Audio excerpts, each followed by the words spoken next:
দীর্ঘস্থায়ী একটা লড়াইয়ের চূড়ান্ত রূপ আমরা দেখেছি জুলাই এবং আগস্টের প্রথমে।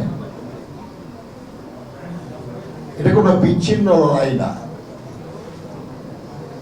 দীর্ঘদিন ধরে চলা একটা লড়াইয়ের সফল পরিণতি হয়েছে জুলাই এবং আগস্ট মাসে ছাত্র জনতার এই গণঅভ্যুত্থানের মধ্য দিয়ে। যে পরিবর্তনের লক্ষ্যে এই লড়াই, আমাদের সকলের দায়িত্ব সেই পরিবর্তন যেন ঘটে সেটা নিশ্চিত করা। যে কেউ নিজের হাতে আইন তুলে নিতে পারবেন না, কেউ কাউকে কোনো নির্যাতন বা নিপীড়ন করতে পারবেন না। আমি জানি যে আমার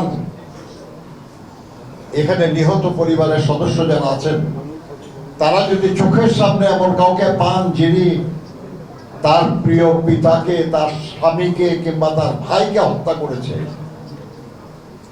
তার ক্রোধ হবে।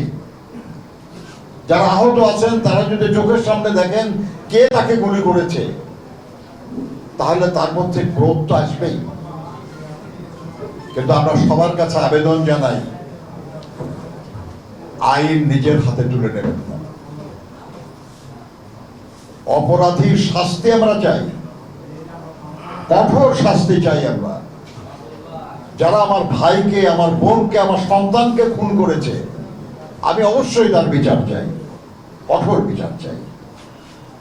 কিন্তু সেই বিচার আমি নিজের হাতে তুলে নেব না, আমি তাকে আইনের কাছে সোপর্দ করব। আমি তার বিরুদ্ধে অভিযোগ জানাবো এবং চাইবো যে সুবিচার যেন নিশ্চিত হয়। এবং সরকারের কাছে আমাদের দাবি থাকবে, যেই সব নিরীহ মানুষকে যারা অন্যায়ভাবে খুন করেছে, আহত করেছে, তাদের শাস্তি হওয়া উচিত, বিচারের মাধ্যমে শাস্তি হওয়া উচিত।